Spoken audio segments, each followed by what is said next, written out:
Good morning. Ngasi se koi gi ningtho kaba numit ko. Ningtho kaba numit se koi gi ko. Card message yenga se ko.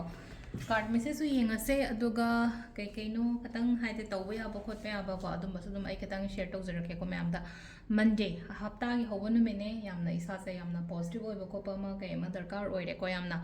ado sum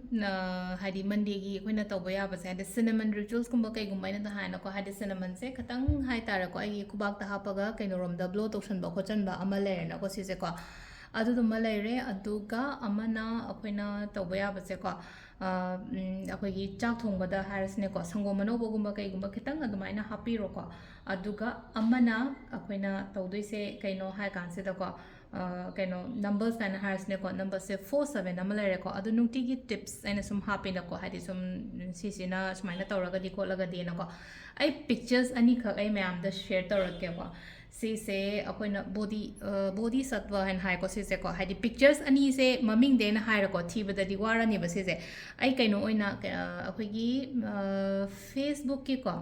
अना videos upload तौदोइसे हादि कइनोदा YouTube ते Young बंगै सुने Facebook ता चंगा Young बिरोबमु Facebook की comment आई ngasai gi picture से upload तौरंगे को अदुदगी download तौबियो को अदो ngasai gi पिक्चर से अनि मयेक अनि थोकनी को सिदा अदो अहाम नंबर 1 2 हाइना थारंगे को 1 थाबसेना आइगी कइनोदा को आइगी नोटिस ता थेपियो को अदुगा कइनो था नंबर 2 थाबा पिक्चर सिदना को साउथ वेस्ट को सिसे कइगिनो हाय कांसे नंबर 1 के से को नंबर 1 ngasai gi नोटिस ता थेलो हाबा पिक्चर सिना कइगिनो पीस एंड क्लैरिटी की दमकतने बा हादि शांति लैते ना खलसे बा युमदा कइदा को क्लियर अमा योइते ब्लॉकेजेस दुम लैये खोले हारगदि अदुगी दमकता दुम लैरे को अदुगा प्रॉब्लम्स कुंबा कइगुंबा याम लैये ना खलसे बा हादि प्रॉब्लम सॉल्विंग की ओइना हाय तारे को सिगी पिक्चर्स से थेपा फै को बुदगी पिक्चर्स ने को पिक्चर्स पुदि को अदुंगा साइगी सी ना कितंग ममिंग कइनो तोंगान बा हाय तारे सिगी पिक्चर्स अनी से आई फेसबुक की कमेंट को वीडियो से अपलोड तब लोरगा फेसबुक की कमेंट आई पिक्चर्स अनी से नंबर 1 एंड नंबर 2 थारंगे को अमुक हन्नादनब को अमुक हन्ना रिपीट तौर को नंबर 1 थाबसिना आइगी नॉर्थ ईस्ट डायरेक्शन थेपियो नंबर 2 थाबसिना आइगी साउथ वेस्ट डायरेक्शन को साउथ वेस्ट येंगो कंपास में फाक्तो कंपास हायकदे कोई फोन द कंपास याविदना को फोन की कंपास द केनो तौरगा आइगी युमगी सुदर्शन चक्र हारसिने को युमगी मयाइ से को युमगी मयाइ से लेपगा येंगोबा आइगी नॉर्थ ईस्ट न करोम साइड तनो अदुगा साउथ वेस्ट न करोम साइड तनो हाबतो को अमाइन तौरगा सिगी अनी से को पिक्चर्स अनी से डाउनलोड तौरसे डाउनलोड प्रिंट लो अदुम फ्रेम चनगेरा चलोइरा कैसु कायदे को अदुम पिक तकना अदुम थेलसु कैसु कायदे को माइगै जोइना हाइजरे को एनी डे द तौबिबे याय को अदुसले हाजे क्वाइ फर्स्ट प्रॉब्लम सॉल्विंग अदगी अंगांगी लाइ लाइ सुकै को अदगी ngasai gi ena south west ता थमबसिना को डिस्ट्रैक्शंस कुंबा लाइतना बा थबक तो मतम दा यामना हाइदे कइनोमा तो मतम चाकचंग दबा खोतबा हाजे अंगांगी ओइरो अमगी अखोय जो गाइरे थबक तो मतम दा फोकस तो बंगम देना खलसे बा xyz रीजन अमा लागे हेता प्रॉब्लम गुंबा क्रिएट तौबदो अदुदना हाइदे सिसिमा तौबिबे यारे को हाइदे सिसिना ngasi gi टिप्स को ngasi gi tips plus pictures एकदम शेयर तौथोरे को मैम दा होरेन फजना कइनो दा चंगा गे यंग को खतंग गाइना बसु याय को ngasai gi dak launa a picture याउत्रे खोत्रे न को सोइदना nga hak lerga dum yeng ko हाइदे वीडियो से अपलोड तौर मतुंग दा कोन अमु थागपदा मिनिट 5 ama 10 ama changba याय को दा nga hak ngai biraga ngasi gi numit adi adum हाइदे होरेन कमेंट चंगा का दम पिन तौर थमंगे कमेंट को अदु दुम तो पेसे को हम दा कार्ड में येंगा से अदुगा टाइमिंग अफ बसा पे येंगा से को दो मंडे की तौबा याबो को पे अब हाइजरे अदुगा मंडे की टिप्स अमा हाइजरे को दो से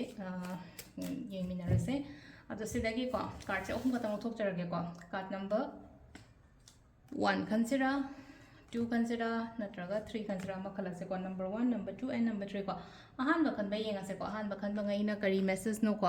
ahan bakhan ba ngai se ngasi se thabak to matam da yamna haidi chakchang na gumba thabak to bo obo kaino ma chat ke tawge hai matam da haida energy se positive oi ko amne positive oi energetic oi ai chat ke tawge hai na chapyu na khan ba oi no obo numaijing loi gre thangje loi gre weekends loi gre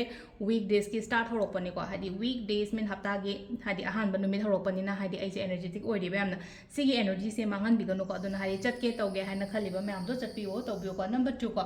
खतंग चेक्शन खोजन बमा दरकार रोय अदुगा लेना को हाइदि Meena ngang बखो पसु याम का हाइना लौरुनो को सिदा मिंगोंदा थाजबा गुंबा कै गुंबा थंबिदा बा हाइतार ngasi नुमित दुम लेन मीना एनंग सिमा तौरो खोलो दु का हार को सो को खतंग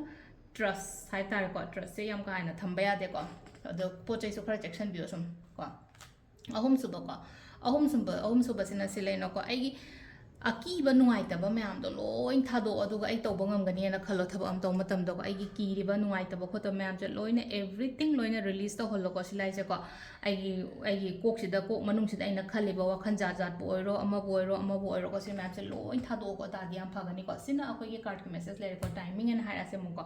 ꯇꯥꯏꯃꯤꯡꯁꯤꯅ 4ꯒ ꯃꯤꯅꯤꯠ 15ꯗꯩꯅ 3ꯒ ꯃꯤꯅꯤꯠ 8 ꯐꯥꯎ ꯂꯩꯔꯒ ꯑꯗꯒꯤ ꯑꯃꯨꯛ 8ꯒ ꯃꯤꯅꯤꯠ 50ꯗꯒꯤꯅ 7ꯒ ꯃꯤꯅꯤꯠ 32 ꯐꯥꯎ ꯂꯩꯔꯦꯀꯣ ꯑꯗꯒꯤ ꯑꯃꯨꯛ 12ꯒ ꯃꯤꯅꯤꯠ 58ꯗꯒꯤꯅ ꯅꯨꯡꯗꯥꯡꯋꯥꯏꯔꯝꯒꯤ 8ꯒ ꯃꯤꯅꯤꯠ 12 ꯐꯥꯎ ꯂꯩꯔꯦ ꯑꯗꯒꯤ ꯅꯨꯡꯗꯥꯡꯒꯤꯅ 7ꯒ ꯃꯤꯅꯤꯠ 58ꯗꯒꯤꯅ 13ꯒ ꯃꯤꯅꯤꯠ 35 ꯐꯥꯎ ꯂꯩꯔꯦꯀꯣ ꯑꯗꯨꯒ ꯑꯃꯅ 12ꯒ ꯃꯤꯅꯤꯠ 32ꯗꯒꯤꯅ ꯄꯨꯡꯁꯦ 4ꯒ ꯃꯤꯅꯤꯠ 15 ꯐꯥꯎꯕ ꯑꯃ ꯂꯩꯔꯦꯀꯣ ꯁꯤꯁꯤꯅ ꯑꯩꯈꯣꯏꯒꯤ ꯀꯩꯅꯣꯒꯤꯀꯣ ꯉꯁꯤꯒꯤ ꯑꯣꯏꯅꯀꯣ ꯉꯁꯤꯒꯤ ꯑꯣꯏꯅ ꯗꯦꯂꯤ ꯀꯥꯔꯠ ꯃꯦꯁꯦꯖ ꯑꯗꯨꯒ ꯉꯁꯤꯒꯤ ꯇꯤꯞꯁ ꯑꯗꯨꯒ ꯃꯟꯗꯦꯒꯤ ꯇꯧꯕ ꯌꯥꯕ ꯈꯣꯠꯄ ꯌꯥꯕꯀꯣ ꯑꯗꯣ ꯁꯤꯗ ꯂꯩꯔꯦ ꯑꯩꯈꯣꯏꯒꯤ ꯃꯟꯗꯦꯒꯤ ꯗꯦꯂꯤ ꯀꯥꯔꯠ ꯃꯦꯁꯦꯖꯁꯦ ꯊꯦꯡꯛ ꯌꯨ